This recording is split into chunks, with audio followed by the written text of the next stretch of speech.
So yeah, T-girl porn. That's a thing that happened. Goddamn.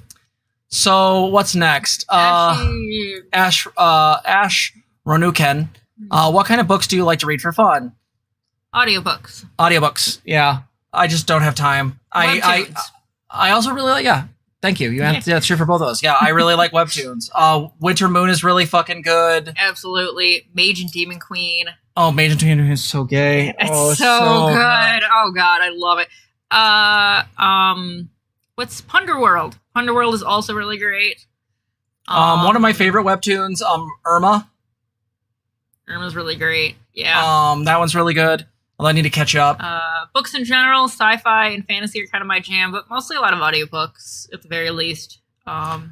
Also for Zena and Jess, this is from Ash Ronuken again.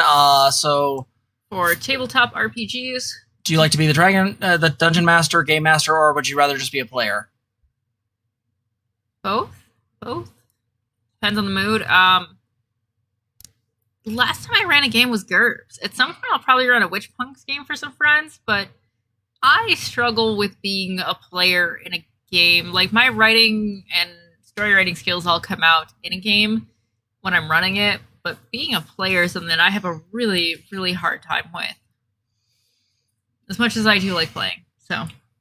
I like both of them, though I just don't have the energy for game mastering anymore. It's not that I don't like doing it, it's just between working a full-time job plus working more because I have to do notes and stuff, plus running the channel, running an actual game just feels like it would be very, very daunting.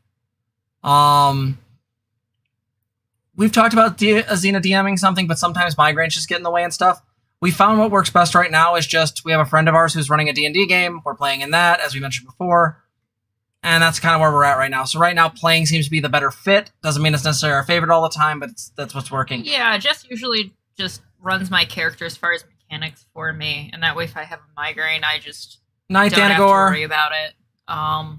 That's been the best fit to deal with migraines so far. So. But yeah, I feel like, to some degree, like, what I'd like to do eventually is, if I can find the time, I would like to get a Vampire the Masquerade 5th edition game going. I just don't know when or how. Part of it would be need to find the right players. So, you know, if enough people get the non-binary gamer level on Patreon, maybe it'll kick me in the ass. It's a bun points. A more rhetorical, from is the glass half empty or half full? From Thakir. Yep. I'm generally more of even though I act like a cynic, I'm generally more half full. I generally am pretty hopeful. I mean, I tend to be a realist. I don't really know how much this question really comes up for me. So. What is, from Tiamat, what is the most difficult thing you've ever done using only one hand? A threesome. Did that actually happen? No, I just don't have an answer. I just don't. English knitting is not only one. That's probably the closest I have. I actually use both hands for a lot of things, because, like, metalworking, you need both. Pottery, you need both. Thanks, Jess. God damn it, thank you. So in knitting, when you are holding two needles, thanks. Hold on. You're fine. You can put the yarn in one hand or the other. And if you put it in your right hand, I think it's called English knitting, and it's awful. And just, like, you have to, like, do a stitch, stop, like, wrap your yarn, and then do a stitch, and then wrap your yarn, and it's just. Whereas if you put your hand in the yarn in your left hand with Continental, and English isn't bad. It definitely works for people, but I think it's slow and irritating and almost made me quit knitting. And so you've got yarn in this hand, and using both is just better. Like, it just is. I don't have an answer for this. What's the most difficult thing? I mean, driving. I got nothing. I don't know. I mean, I got nothing. I can type with both hands. I feel like I'm doing pretty good in life. Let's see. Minerva said, beyond the traffic light system, are there other communication tools you all find helpful in daily life related? Are there tools that you think are good and useful but don't necessarily fit for y'all? Obviously, for us, active listening and the traffic light systems are super helpful. At least that'd be my answer. Those are really helpful. Jess and I in our relationship have a lot of extra words that mean things, or ways that we have kind of like described our chronic illness. Fluffy brained. No one outside of us is gonna really get that, but like if you get migraines and you're like, fuck, brain fog is a thing. No, feels a little fluffy. So I think we just have a lot of little random words that are kind of unique to our relationship. Patricia asked, what is active listening? So active listening is a skill where you basically practice, we do this a lot with couples, where you practice using reflective skills when you're talking to somebody you're I guess in a relationship with of some type. So for example, one person will say something, whether it's an assertion or not or whatnot. We generally ask them to own their statements, I statements and all that.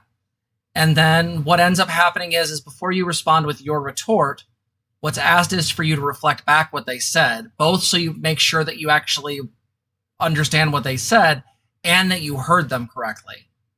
So slowing the process down, it goes, one person speaks, the next person reflects, then says their piece about that once they've gotten it right and they've cleaned it up, and then it keeps going back and forth. It slows down communication, and that's the point, because it makes it a lot it makes things a lot more effective at understanding, because there's a lot of times, especially in triggers, where we assume we know what people's meanings are, and the fact is we fucking don't.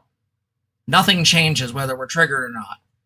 It just comes down to simply the fact is that we assume we know more when we're outraged, triggered, or upset. So yeah.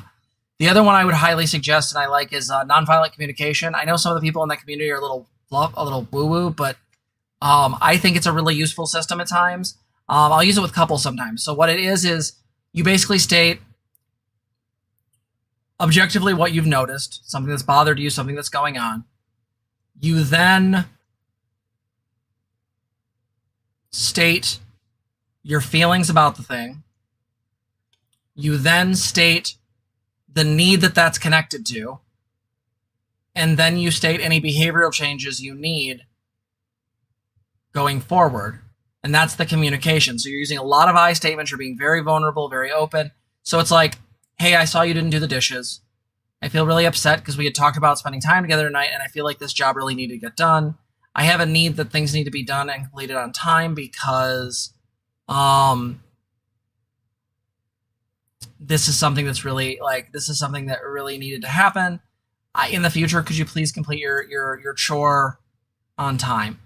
And what it does is it owns the language. It doesn't make assertions. It just clearly states out what's happened, what you can objectively point to, and go from there.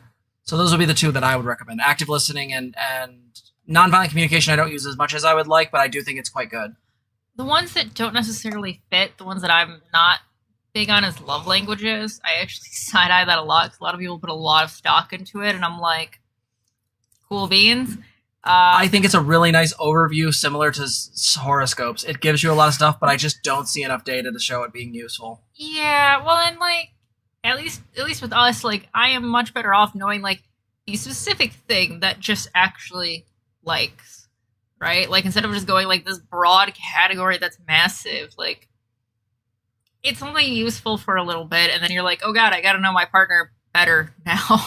Like, I don't actually, like, this isn't actually an answer for a lot of things. Asher, so. I feel like love language is a good way to understand yourself. Like, I don't think it's necessarily a bad thing. I just think sometimes people put so much stock into it that they don't realize that there are probably multiple different ways in which they show love and they take love. Problem is well, and some of it, I notice people missing the nuance even within like those. Like, they'll just look at the broad categories and not understand that there's nuance within those categories. So, by the way, if you're enjoying the stream, please consider donating. Streamlabs.com/transgirltherapist/tip, or you can become a patron at patreon.com/transgirltherapist. Remember, if you donate money, you get a Godzilla. So get in there. Right. Next question. Tiamat asked, tea, coffee, both or neither? Tea, hands down. Definitely tea. Hot chocolate's good too. Our favorite. Fuck coffee. Yeah, coffee's gross. Our favorite date is to go out to a local place that has tons and tons of different nice teas. And Verona, that is my love language, sharing random memes at 3 a.m. I have to be so careful not to send memes or anything to Jess, because I've just accidentally forgot to turn off her phone at night, and then I send one, I will make her phone go off, and I feel bad because I'm like, shit, my partner's trying to sleep. Tiamat, you're the best. I love you. You're so great. Tea Club for life. They're like, Tea Club, but get us that dirty leaf water. Green tea and white teas are probably my favorite, though black teas are good sometimes too. Correctly brewed tea is also a thing.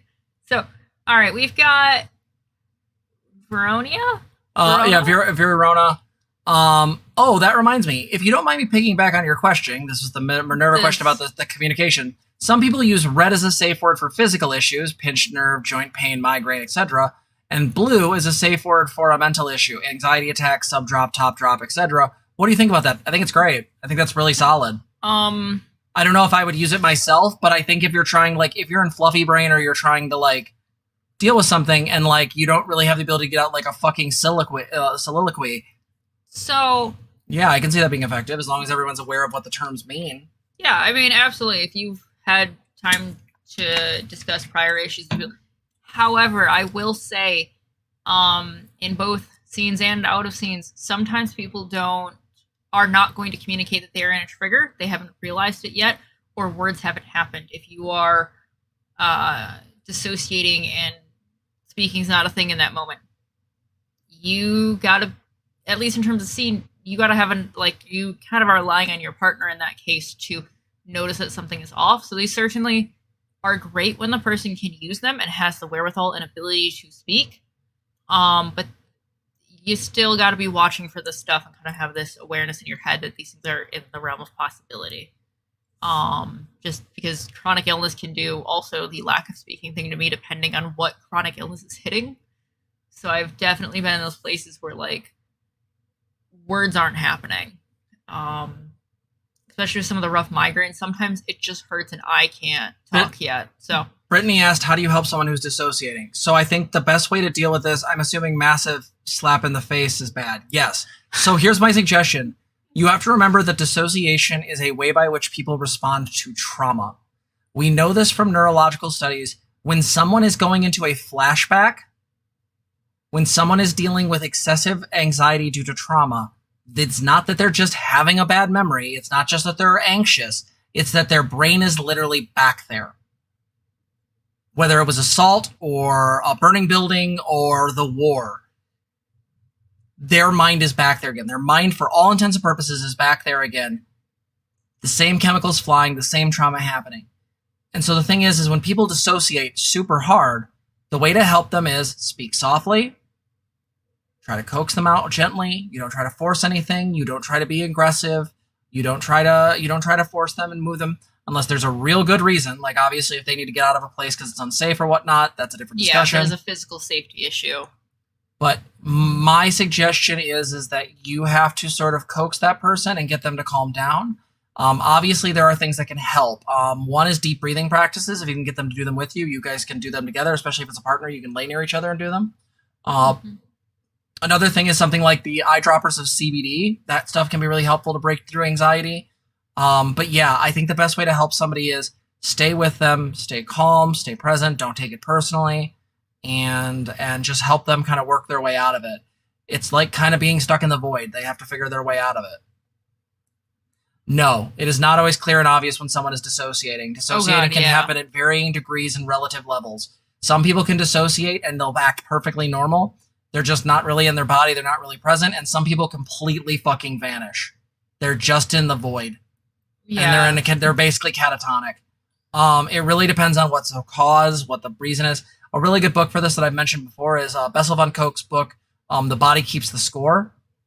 I think that book is real good for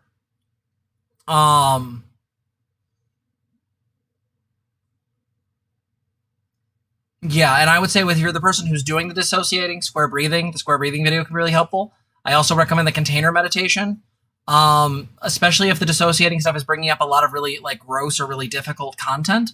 That's a really good thing for it. I was just going to add that language may or may not be a thing for some people depending on the dissociation, you know. Next question. Tiamat, what is either or both of your favorite set of pizza toppings? I'll be honest, I'm a basic bitch on this one. I really just, if I can just get a really good pizza that's just cheese and pepperoni, I think that's fucking amazing. I just love a good pizza with pepperoni. Go ahead, Pizza's gross. And here's why. Even when I was a kid, I hated melted cheese. Like, I hated the melted mozzarella. I would pick it off my pizza and just eat the pizza with whatever sauce was left. I hated it. I learned to eat that just so I could have food at events, but that was the only reason. So let me be very clear. I do like pineapple on pizza. It's fine. It goes really good with pepperoni. Also, I like cheese. Wait, pepperoni's too spicy. Brittany. Wow, you have like white girl fucking levels of spice tolerance. Continue, love. Yeah, sure. So I can no longer have cow dairy. Daiya cheese is gross. Don't do it. For a while, it was the only thing around, but there are other options now that are better. Pizza just doesn't taste the same anymore. It doesn't. Like, I've got like soft goat cheese, and that's okay. That's still not the same. Like, I'm not making like traditional pizza anymore. Like, non-cow dairy pizza is really fucking hard to do. And it tastes like glue if you get the Daiya shit. Like, it tastes just like Gumby glue stuff, and I've had people try and put like that cheese and mac and cheese for me, and it's just gross because it doesn't mix in.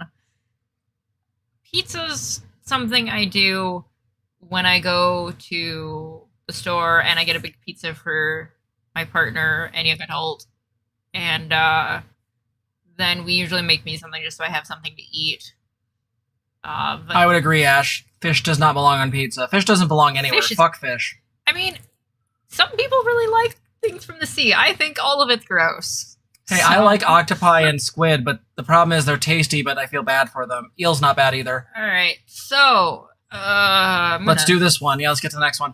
And what do you think of the topic of cutting out relatives from one's life on the basis of toxicity or a toxic relationship?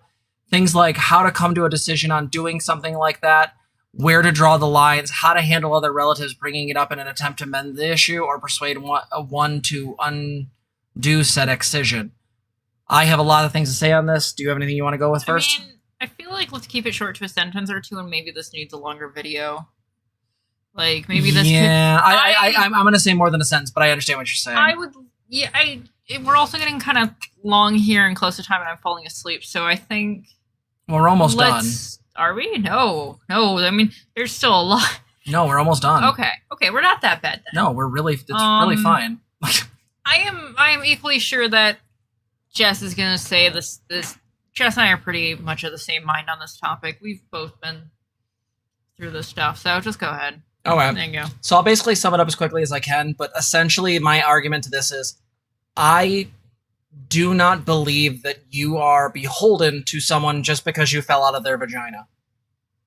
I am very distrustful of the notion of obligation, specifically obligations that are not chosen.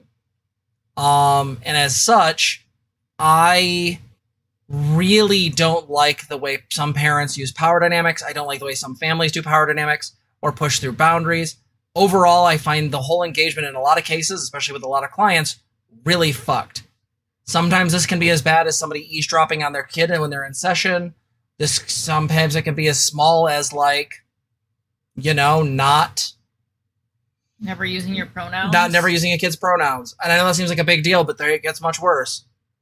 That's the start of the iceberg, right? Yeah, and so my argument is that if I'll use an example. So let's say you come out as trans and your family is real against that. A lot of times what people will think is that they are doing something wrong, that coming out as trans is doing harm to their family. And I know that seems like an odd thought, but this is something a lot of people I've worked with struggle with. And here's the problem. The reason they're thinking that is because their parents were previously abusive. Do you understand that?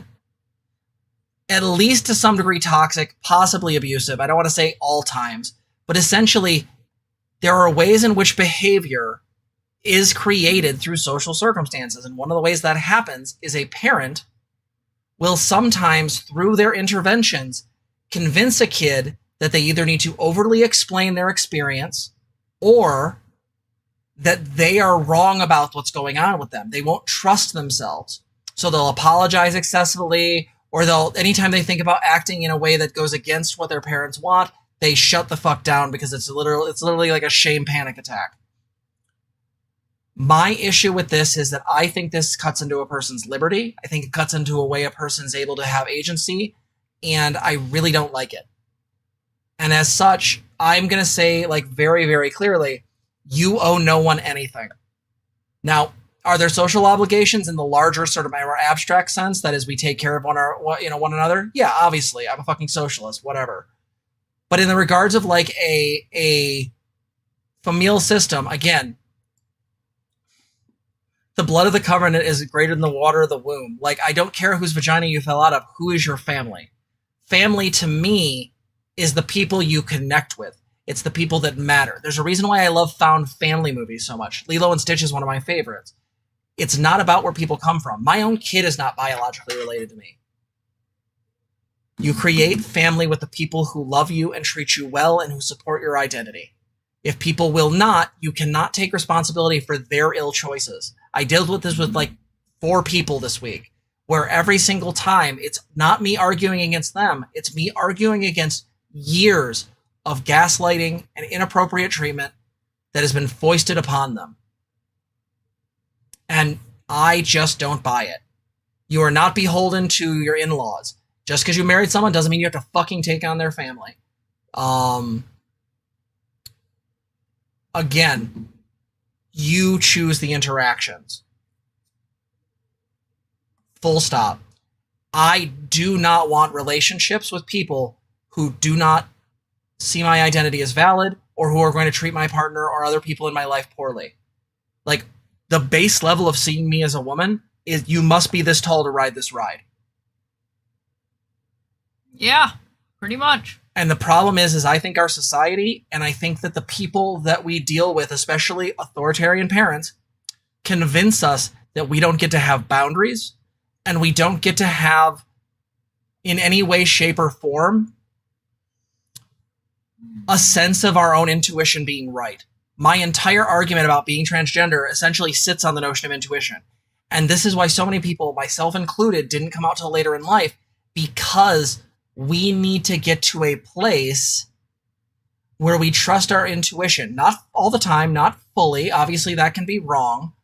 But in a sense where if someone doesn't feel like they're a guy, if they feel like they're a girl, that needs to be validated. And I just don't see accepting your trans kid is a big ask. I just don't. And any parent that fucking gets stuck on this stuff, me included 7-8 years ago, needs to suck it the fuck up. I did. Seriously.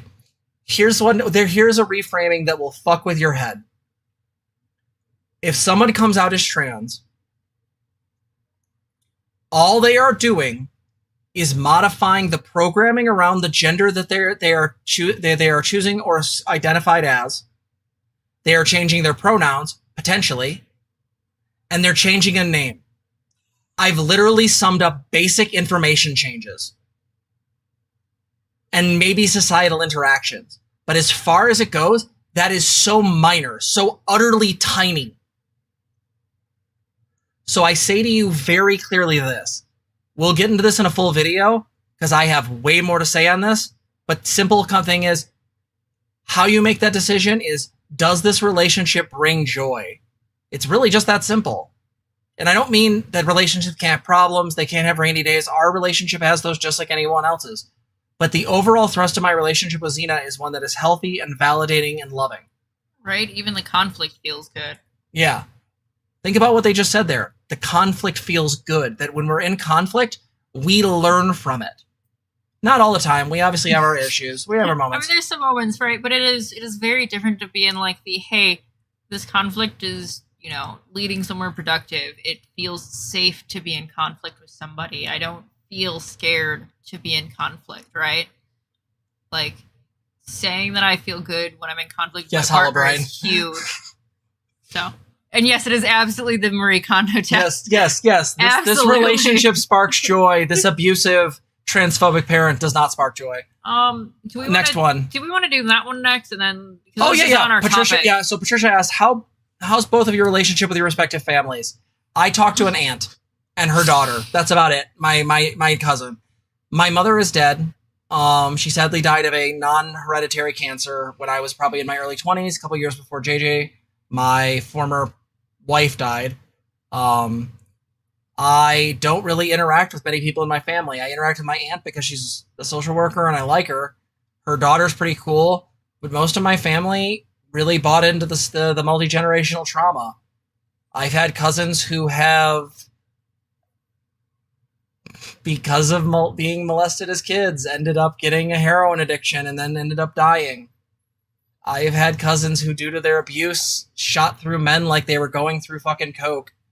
I've watched family members bawl when they were being transferred back to their certain parent. I cut all of that out. I don't want to be a part of that. I never did. And these people never saw me for who I was. They never saw me for what I wanted to be.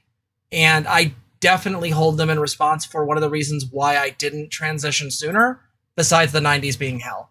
But in all honesty, like, that's about it. That's about it. I don't talk to a lot of my biological family. My family is Zena and my kid. And my doggo.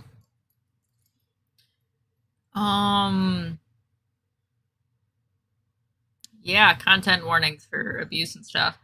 I still hang out with my younger brother, and that's about it. He's cool. He is cool. It's honestly really nice because I didn't think he'd ever get to a point where we could really start talking about a lot of our past. But sure enough, in the last few months, like, something just clicked and we actually like started piecing through it, and it's been really great. He's like super autistic and cool. He's ace. It's really weird. Like, he suddenly grew on everybody. He's a super techie. Like, he's super great. He is. I knew he was trying to build like servers to be able to farm like Dogecoin or other things like that, and trying not to burn down his apartment. He's got the knowledge to do it properly, but like, we keep telling him not to burn the house down. Okay. He's like, oh yeah, it's like 200 degrees in my house. Like, wait, what? Like checking all of his circuits all the time, and he's like, how do I expand? He's really funny. But you were saying, anyway, continue. But yeah, that's my younger brother. That's the only member of my family that I still talk to. My older sibling was violent towards me as a kid and into, you know, a lot of my later teen years. My male parental unit was an abusive asshole who liked throwing things. That was usually his jam, throwing things and yelling. That's a thing. My mom did about enough personal work to be a strong woman and get herself out of that situation. And that's about it. Probably because my male parental unit was just throwing things a lot more often because he wanted to go date her best friend from high school. In fact, he was already in a relationship with her. Like, I say male parental unit because, like, no, this guy doesn't even get the term sperm donor. Like, he doesn't even get that. As far as, like, family relationships, like, my mom's trying to get back in again, but, like, I've never had her be supportive of my gender. She was only supportive of me being a lesbian, and then, like, sure enough, I started dating Jess, who was, you know, pre-everything, and my mom kind of just lost it and, like, just couldn't even, like, say my partner's name. She's never been able to use my kids' pronouns. She's never been able to use mine. Love you too, Patricia. And she's in complete denial about my older sibling being violent to me. And I'm like, no, you're not safe. You need to stop bringing him around. And she'd bring him around a lot. Well, and I don't want to go into specifics, but I will say is that there are other dynamics, some of the ones we mentioned previously about some of the things going on with Zena's roommate. This is the tip of the iceberg. Yeah, this is the tip of the iceberg. But basically, like, in avoidance of older sibling, a lot of things that shouldn't have happened. And it's not like, I am a bitch. I'll put that on her mom's head, or I'll put that on Zena's mom's head. Yeah, there was. Sorry, too many people. My gender pronouns are getting confused. That's okay. But yeah, like, she's literally just texted me last night. Is the funny part, and was like, "Hey, I want to talk. I, just saw this guy who was 100 years old, and he was like, life's too short." And she's like, "I don't like where we're at right now, so I want to talk." And I was like, last time we had a heart to heart, I asked you to go to therapy. This was a couple of years ago. I haven't gotten a response from her yet. It's like, no, you're gonna keep being in denial. So, families aren't really a thing that Jess and I have to deal with, and I'm pretty happy with our found family. We have a lot of really great friends. I think that's the big thing, is that we really do have a lot of supportive friends around us. A lot of Jess's friends have stuck around. Like, Jess's gaming group are people that have known her. Yeah, one of them's since, Hanging Wednesday. I've known Hanging Wednesday for like 20 fucking years and is one of my best friends and also my boss. But you're not supposed to say all this stuff. But yeah, like, no, like, we have a lot of really great friends that have really stuck around, and I found that the friends that did stick around, you know, are the ones that like accept me and Jess being a thing, right? Like, for both of us. So, yeah. Love you. Love you too. So, Angry Literati asks, any favorite podcasts? I really like I used to like Welcome to Night Vale. I really liked Welcome Alice's to Night Vale too. I really liked Alice is Dead. Or Alice Isn't Dead. Alice Isn't Dead. I also really liked Limetown. I just kind of got into a bunch of different stuff. I really liked Guys We Fucked. That was a fun podcast. I kind of fell out of it during the whole election in 2016 though, because there was a lot of like fucking Hillary support just because she was a woman, and it poll bothers me, and I hate Hillary Clinton. So, but yeah, those are some of the ones I've liked. I just don't do many podcasts these days. I have listened to like the Three Peens in a Pod, the Markiplier thing that was going on, because there was a lot of people re-uploading that from Twitch. I haven't checked out the new one yet.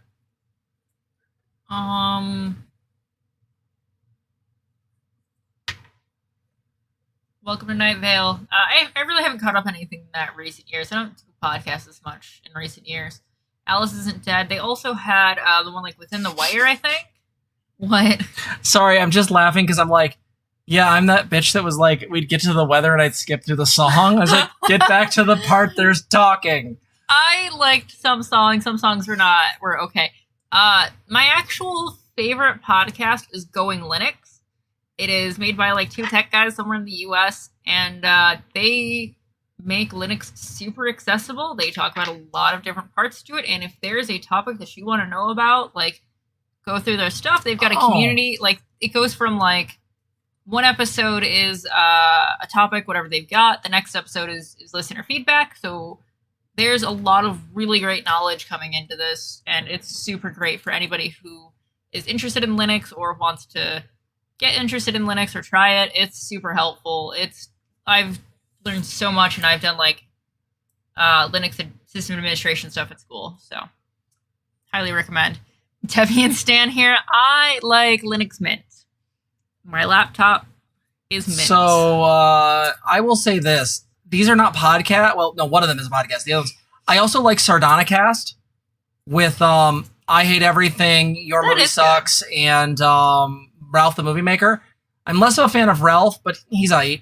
But like, I really like the work of Adam Johnston. I really like YMS. I really like the Adam Plays channel. I get a lot of mileage out of laughing at just how fucking like awful they talk sometimes. They're totally like inappropriate in every conceivable way. But I can just listen to a game played by like Adam and Scoot and really enjoy myself. Yeah, I really like YMS. I really like his style of presenting, and I really like some of the discussions I've seen on Sardonicast. I think they've been really meaningful for me to have a more critical eye on movies and things like that. Christian Vargas asks, what is your favorite romance movie? Party Monster. Debs. Debs. Debs. Gay Boys in the 80s, Party Monster. Debs is a B. Although I guess rated film with lesbian super secret, secret agents. Lesbian spies, and it's great. So good. I haven't checked out the fucking canceled podcast. I'll check that out. But yeah, no. The other one I would throw out, if I want to be really honest with it, instead of giving a shit answer, although I do really love Party Monster, I would say The Crow. I fucking... These are just movies. Now Yeah. you're just going on movies. No, that's a romance movie. Okay, yeah. He's literally murdering people for killing his wife, like, and him. Jess is like, this counts, damn it. The Crow is amazing. I'll watch it on the fucking... I'll literally watch it on the server with you guys again. I will not. This is not a joke. I also really like Breakfast Club. I think a good movie. I think that movie's fantastic, and I think Bender and Claire's relationship is fucking fascinating. So yeah, those are mine. Next, Minerva. For Jess mostly, do you see Buddhist themes in the first Matrix, or is this just my epiphania? This actually isn't even just a Jess question. This is just like an flat-out question. Yeah, no, it is. There they go. Done. Yeah. It's there's a ton of Buddhist stuff in there. It's been very clear that the Wachowski sisters put that stuff in there. When we watch on the server, we're planning on, now that me and Zena have talked about it, what we'll probably end up doing is watching the first Matrix movie, and then watching the first Matrix movie with the Ken Wilber and Dr. Cornel West commentary. And you will hear Ken talk about a lot of the Buddhists and a lot of the sort of the Indian, like the Hindu sort of ideas about what that are floating around in there. Like there's a part during the Burly Brawl during Matrix Reloaded where they're literally talking about like the comparison between Kierkegaard, right? One of the fathers of early existentialism, or at least pre-existentialism, and the Upanishads, which is a book written for... No, I would agree with that. The Animatrix was quite good. But yeah, the Cornel West comment... Yeah. So basically, here's the story. So the Wachowski sisters... I just want to explain... Okay, but I'm going to overheat and it's like midnight and we got to kind of wrap this up. Okay, let's get through the last few questions. The short version is this. The sisters didn't want to do their own commentary because then it would become dogma. So they got two people that hated the movie, two people that wrote for magazines, and then they got two of their favorite philosophers to watch them. That shit is really cool. Anyway, it is really cool. Next question. Lucy Cypher, would you say life is more like a fishbowl or a labyrinth? I don't experience life with those two. It's a weird binary. I would say. I am just sexual. Life is fun. Fair. Weaver asked, did side effects of transition, emotional changes, second period, whatever, cause you any trouble with university or whatever you were doing at the time? So Jess can probably start and I can do some. Yeah. The short version of this is not really. I've actually been really blessed at the fact, and I don't mean that like that white girl, like, oh, I've been blessed by God. Like in the sense of like, by the way, sorry, my voice might be going in and out of silly voices. I've been watching a lot of the Click today, a lot of his ooh woo furry IRL videos, and I just think they're hilarious and I love them. Sorry. But like I wasn't in university when I transitioned. I did that afterwards. I'd already been working in my job for a couple of years. And when I started transition, the only thing I got as like pushback was my boss at the time was really trying to be supportive, but also was really afraid of like what was going to happen in the small town we worked out of. And so there was a lot of me having to sort of like calm her down and push for certain things. It probably sent her in a little bit of a spiral because I had already started HRT when I told her. So it was kind of like, sorry, this is fucking happening. Meh. Yeah, I honestly, not a whole lot. I will say the emotional stuff has been a kind of an interesting ride. The big thing for me with transition has been like like huge changes in my sex drive. My sex drive is very different now. Contra talks about this in one of her videos, but basically there is a way in which I find myself not really as visually engaged anymore and more so on the emotional level.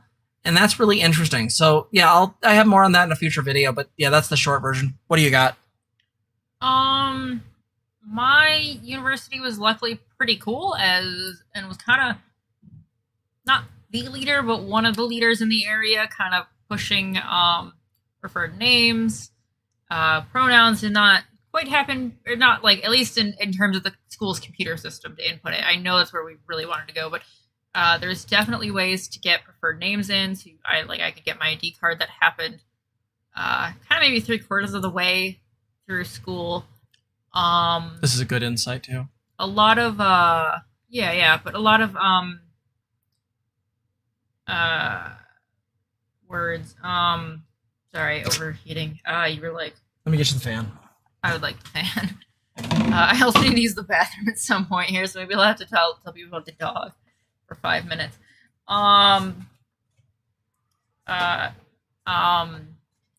So I've definitely had classes where like I would have my preferred name like in the system, but then my legal name would still get called for attendance because there's a weirdness in how that system appears for teachers. So usually I just don't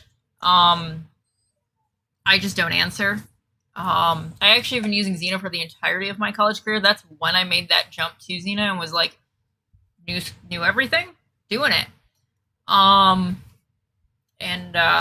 So usually if there's a class that in my legal name accidentally gets called, I just don't answer, and then I usually, tell the teacher afterwards. They've been on board. A lot of my tech professors have honestly been super cool. The students, there are a lot of average to students. Okay, they are. But in tech, never. Right? But no, so I actually have one teacher who used to say guys and gals, and during class one time I was like, and non-binary pals. And it was great. Nothing really happened in that one. I think he was mostly surprised. One classmate knew about it. So just go right into that one. Yeah, that sounds good. Lakir asked, since Zena also... I wasn't done with the stories, though. Right, go. Go. The best part of the story was that I found out from my friend who's still taking his classes that he actually uses guys, gals, and non-binary pals just out the gate now all the time, and I think it's amazing. So, I also usually mask, and people just kind of rolled with it. Schooling was pretty easy for that stuff. So. All right, go ahead and read that one then. So Thakir. All right, since Zena also has a lot of good input in the streams, what is your educational background? Were you able to manage your chronic illness throughout learning/studying? I started college to go for education. I wanted to be a teacher. I wanted to have English as my major and math as my minor, which is a pretty messed up combination. Your classes don't have any crossover. I started getting migraines towards the end of that first associates. I started getting them real bad. Not with, variety of triggers. At that point, there wasn't as many triggers for them. And I did a semester at a big university. My first one, transferred out, and I had to withdraw from all of my classes because I had a migraine that was 3 weeks long. I had a really hard time with their learning support services department and trying to get those things going on my own. And when I was at community college, things were just way better, way different. They were really on board. So I took a semester off after that. I wanted to go back and try something. I was like, maybe I'll try the entrepreneurship thing. The entrepreneurship classes were a joke. They also have an entrepreneurship center where you could just learn these things for free without credits. Chronic illness was getting worse. And then my younger brother actually was like, you could try tech. That's what I do. Also, you're really good at things. And was probably the big person that really encouraged me in that way and really helped. And so I eventually decided to do tech. I kind of followed and did some more Linux stuff. Migraines got worse through there, and chronic illness, I developed multiple chemical sensitivities somewhere in there.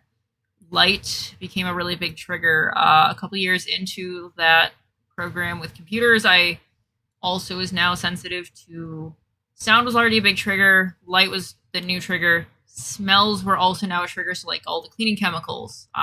Or people's deodorant. Deodorant, fragrance, any kind of fragrance, right? If you wear deodorant, hairspray, any of that. I would get migraines. I was sick a lot. Luckily, learning support services was really on board, especially all my teachers. I got really, really lucky because my school they're basically like, if you're trying, we will help you. And so my accommodation letter allowed for leniency with, attendance and homework. So usually it would be like, here's a few weeks of migraines, and then I would dump all my homework, get all that done at once, turn it in, and my teachers were okay with that. Is there more you were thinking, Jess? Or just... Nope. I just want to move. I'm just want us to move along. So I think that's good. Hypnotic Jeans asks, what non-BreadTube channels do you follow on YouTube? I already mentioned YMS. I really like the Exploring series for SCP content, the Vogan. God, what else do we... the Click. I just mentioned the Click. One Topic at a Time. Mama Dr. Jones. Mama Dr. Jones. I like Arlie Bean. She is an artist and does a lot with watercolor and gouache and oil painting too, but I like the first two best. She's very talented and very good at like explaining what she does. Oh God, who else have we listened to? I think we've I don't know. Zoe Hong is really great. She's a fashion design teacher and has also got like a really good like technical knowledge of art. Really great for learning art skills. Highly recommend. I just don't know who's BreadTube and who isn't. I don't know. I like someone called. I love my cooking ones. All right. I like Joshua Weissman. I like Binging with Babish. J. Kenji Lopez Alt like absolutely ends his videos with guys, gals, and non-binary pales, and I'm watching it and I'm like, oh my god, my gender euphoria for the day is great. Yeah, I think that's good. Yeah. Althea asked, how do you feel about viewers, community members commenting on your appearance in a good way? I don't mind. Have fun. Like, compliments are compliments. Compliments are compliments. If something crosses a boundary, I'll let you know. But I think just... Like, if it doesn't get into chaser stuff where people are like, they want to see my bulgy wulgy or some shit like that, I'm kind of, meh. Anything that's like a genuine, like, compliment, like... Yeah, I don't give a shit. I find people who get really triggered by that stuff really confusing.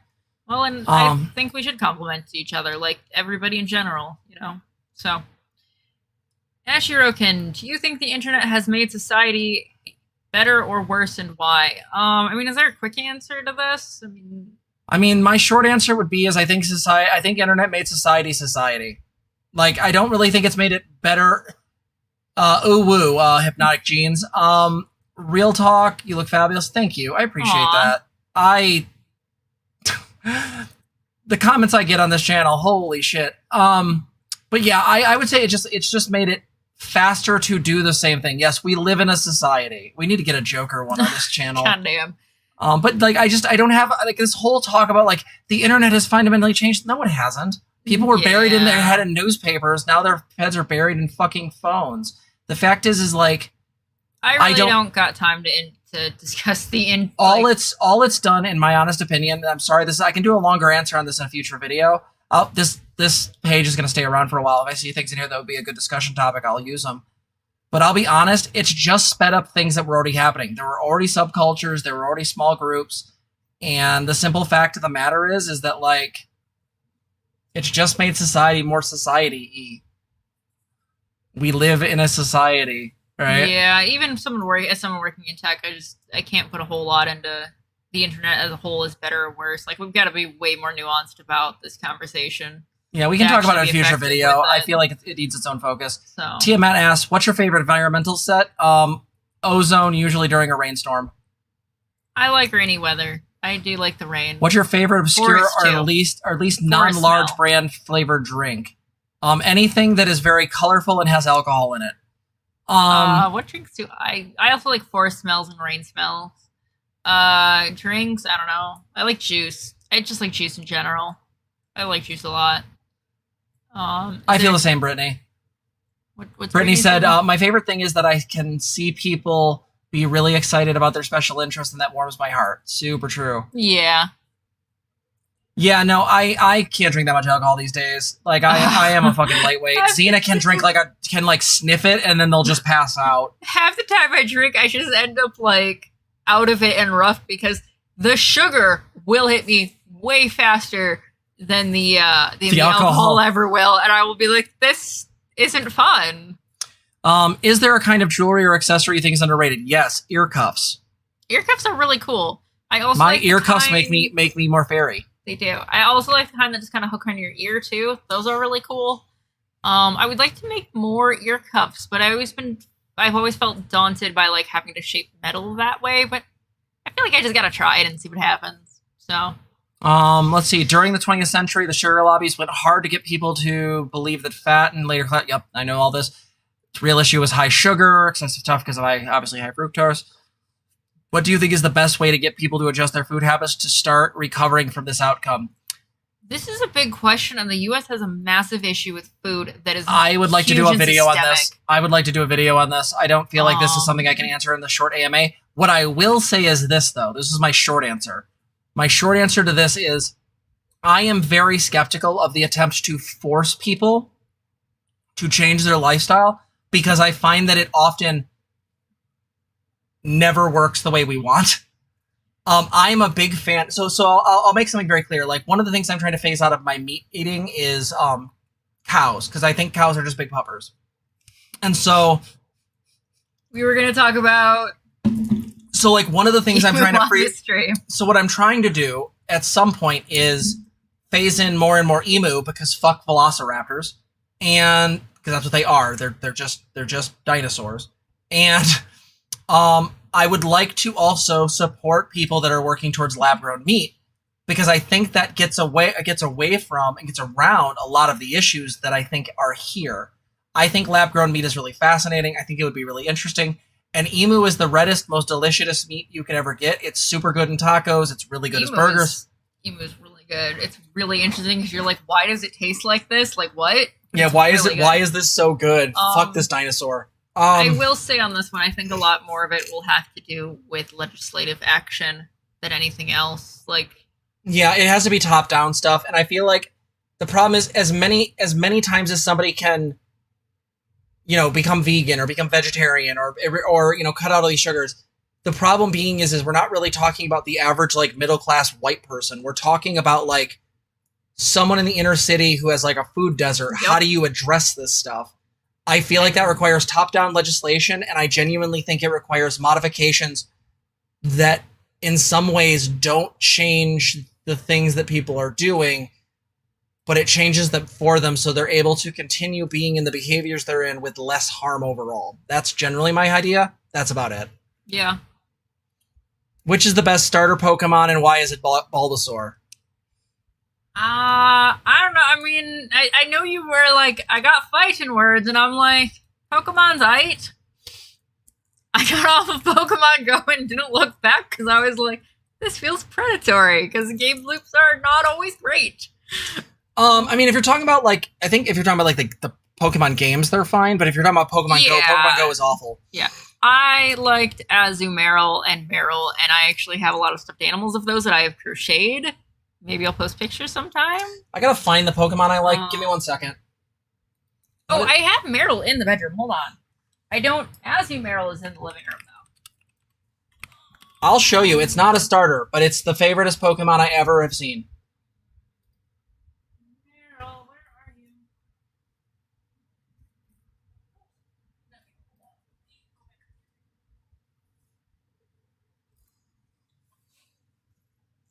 Oh, I also have. What else do I have here? There we go. It's show and tell time.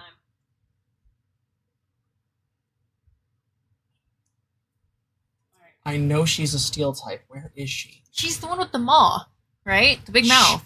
Oh no, I'm sorry. I'm spoiling. This. Hold on. I gotta make sure this is working.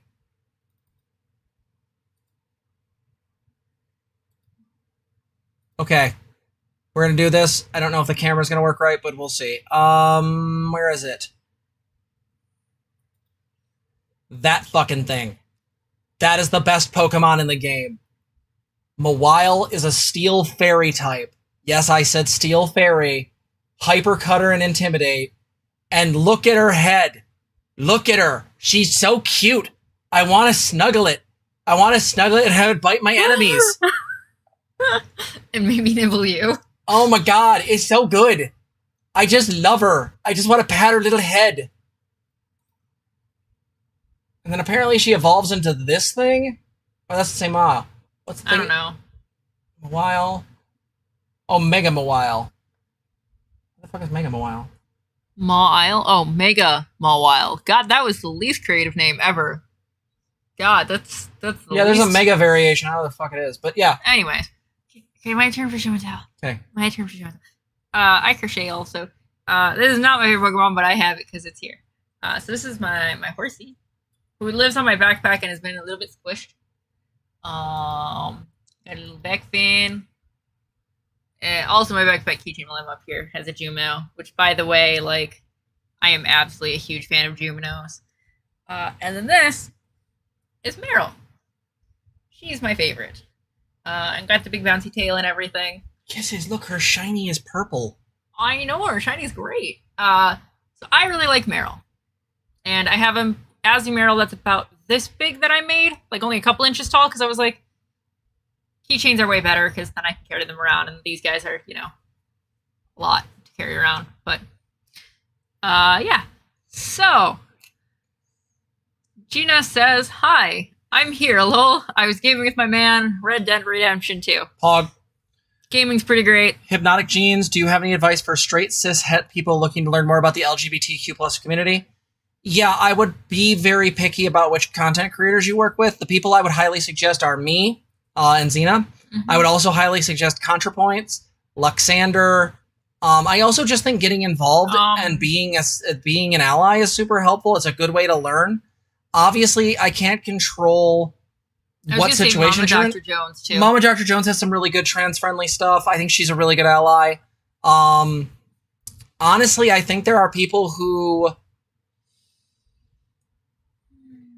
I think in a lot of ways there's a lot of really good people out there that can be good examples, and I think that's one of the things. I think the thing is that finding the balance between being an ally and supporting people and trying to normalize this stuff as much as possible, while also not falling into because I'm a cis-het person, I'm just going to shut up. I don't really think that's helpful to anybody. As much as we joke about making fun of cis-het people, it really is just a reaction to the stuff we've been through. So, yeah, I would just say the best thing you can do is you want to learn more, find really good people on YouTube, read some really good books. There's some wonderful stuff out there. Julia Serrano's book, The Whipping Girl, is really good. Yeah. I do have some other stuff. Really great things that I have had allies do. Advocate at your workplace. Advocate for good policies at your workplace. That is actually an area that you have a lot of control over. Not necessarily control, but a lot of ability to influence depending on the place. Obviously, some places are shit, and other places are like, we're gonna put this commission together, and we need people. And if you want to be yeah, let's actually I'm not saying replace people, but sometimes there's not enough representation at a workplace to fill out that council in the first place. And no, we need people that are going to be on our side to step up and do that work. I also suggest looking at some of the major organizations, ACLU, Gleason, GLAAD, the Trevor Project. A lot of these big organizations need help. Also, they put out tons and tons of good information, so it is a great place to start looking at, having information on hand, that sort of thing. And I think just be willing to challenge yourself. That's the other part of this. Be willing to challenge yourself on your sexual orientation and your gender identity. And not that, you are something other than, you are, but be willing to look at the social constructs around that. And I think you'll kind of get a lot more understanding in there. So, okay. So this is also a way bigger question. Than but we can cover it for a second. Let's go into it. So, Brittany the Moon's got, why does everyone hate things women like? Feminine characteristics. I grew up hating feminine things because everyone else did. Twilight, Justin Bieber, etc. There's a lot of sexism in our society. Do you have more in-depth answer, Jess? Or I think if you really want a short version, I would say misogyny and transmisogyny. I think that there is a way in which we subtly, as a society, view feminine things as weaker, badder, wronger, or whatever. I think that's literally just built into the way things are functioning, and I think it takes a lot of awareness to kind of break yourself out of it. A really good book for this is Whipping Girl by Julia Serrano. She talks about this exact reason and why specifically trans women are one of the major offending things to a lot of these people. And I think she's right on about something. I think that there's a way that femininity is always considered lesser than, and I think it's pretty fucking awful. That is especially as a non-binary person, I think that's been a lot of my experience. Well, and I think it goes different ways. We've talked about this before, but like one of the things that I see is just kind of true is trans men and AFAB NBs will be in this position where people will just ignore them or basically treat them like, oh, sweetheart, you're fine. You just don't know. This is the TERF's main argument against them. Well, anyone AMAB is basically just, you know, a predator trying to get into like what is it, like a predator trying to get into a bathroom or some shit. Like, yeah, into like a woman's space. I think, Brittany, that a lot of this issue has to deal with like just socialization as well. I know that definitely my youth is full of a lot of situations.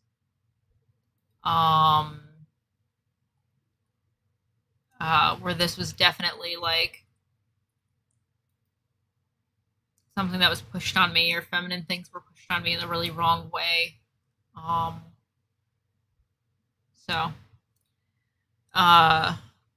Yeah, well, that's kind of the short answer, I think. Yeah, I mean that's basically it. I think that especially one of the things that's really important to recognize is that it's very easy.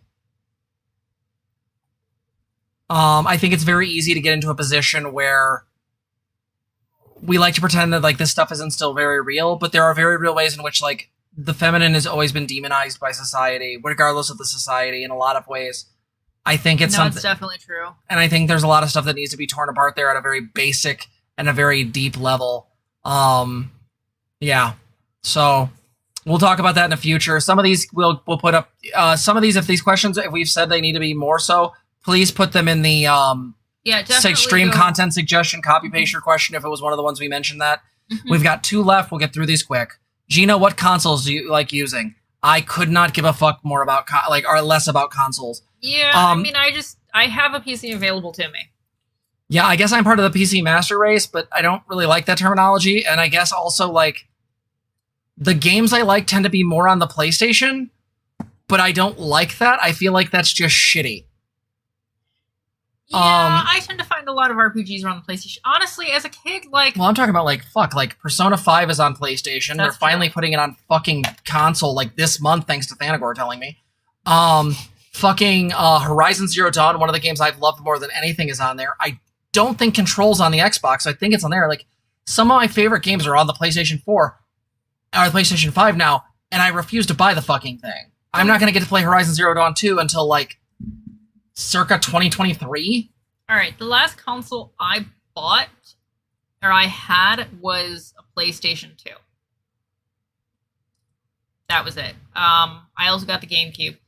In that messy family situation, I took those 2 things with me. I was like, I'm not getting left with nothing, because that was about how we moved, was nothing. We were literally in an empty apartment for a while. And I had a DS that my friends bought me in like the 7th grade. That was, you know, a big birthday gift. And just, no, at this point, like monetary wise, like I have a computer that's really nice. I don't see the point in just buying another console. Now, my favorite controller though is the PlayStation 2 controller. I suppose, you know, now it's upgraded. I don't really know which ones are which at this point, but I always felt like that one fit my hands the best, and those were probably my favorite controllers just because they felt good to hold on to. Tiamat, you didn't listen to me. I didn't say Horizon Zero Dawn 1. I said 2. The one that just came out with its new trailer for PlayStation 5 is an exclusive. Yeah, building... I was going to say, I played Horizon Zero Dawn 1. It was brilliant. I think it's actually... That game is existentially terrifying in the best ways. The Switch is okay. I like some of the stuff on the Switch. I think it's really fun with friends. Nintendo systems, they're very great. They're fun. They're good. Meh. The Switch is not my favorite because there's no ability to do like game sharing. A lot of like Mario Party like there's no reason for it to be 4 players only on the Switch anymore. There's no good reason to keep that limit. And yet it still is. And I'm like, this is awful. Like I can't scale this to like fit like a few more people in this because like my family might be a tiny bit bigger and not, you know, that nuclear family size. Like, God damn it, fuck off. yeah, I just felt I found myself very disillusioned when I saw that. Like I pitched in for this game and I was like, great, somebody needs to not play for a while. So I think we got just one left. Can we suggest? Oh, go ahead. Do you have one thing? Oh no, just this last question. Ashura, run, whatever, something words. Can we suggest some of these questions as full videos? Definitely. The channel stream content suggestions. Yeah. Please put questions in there. Jess and I go through that equally. We generally like go through that together. So anything you put in there is fair game for both of us to kind of pick through and, you know, see what we can do. So. Yeah, sounds good. Yeah, I apologize for butchering your last name. I'm really Ash. Okay. I can do that. But yeah, if you guys have anything, please put it in the stream content suggestion. If there's any topics here we said we would do a full video on, put them in the stream content suggestion. I'm going to keep this chat open for a while until we make sure we get everything out of it. Weaver, did you have a question? I just saw you were typing. We'll fit one more in if you were in the middle of that. Otherwise. Yeah, Weaver, if you've got one, please feel free. Otherwise, we can call it. Mm-hmm. This was really fun, though. This is really cool. I did find Megam a while. Aw. Yeah. This is Megam a while real quick. Look at her. Even more teeth? More heads. She just looks so cute. I just want to snuggle her. Oh, locking this channel for new stuff now? Yeah, that's not a bad idea. We'll just put a bookmark in there somewhere. So that way we just know we're like to start again at some point. But I'm just saying, copy paste. You guys can do the work. Copy paste that shit in stream content suggestions. I am busy trying to make other things on the server work. You guys can copy paste your own questions. Yeah, if that's everything else, I feel like I think this was great. And yeah, no, some of the people in chat, Tony Weir, Hello Brian, I'm really glad you guys are here. If you want, please feel free to join the Discord. Discord folks, you're always wonderful. We love you to death. This was a lot of really good questions, and it brought up a lot of really good stuff, and I hope it gave you a better, Jess sees a basic Eldritch monstrosity. Jess, I want to snuggle ooh. That's exactly it, yes.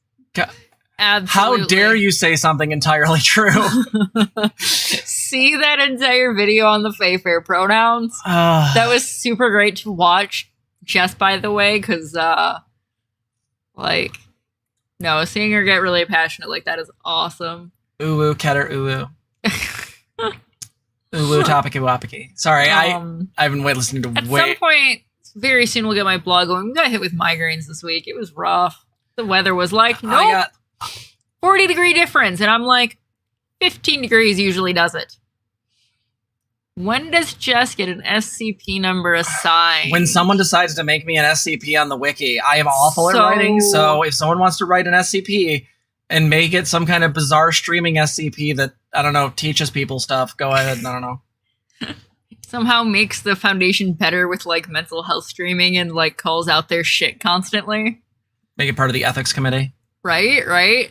They're doing something stupid, and then there's all of a sudden a YouTube video out, and it's just Jess calling people out. They get real mad about that. Actually, there's a really good SCP that's kind of related to that. There's a divine being that used to be Tupac Shakur that basically sings always changing songs on a CD that helps them solve crimes. And when they stopped listening to it, he started singing songs that got on the radio that was telling people the Foundation existed.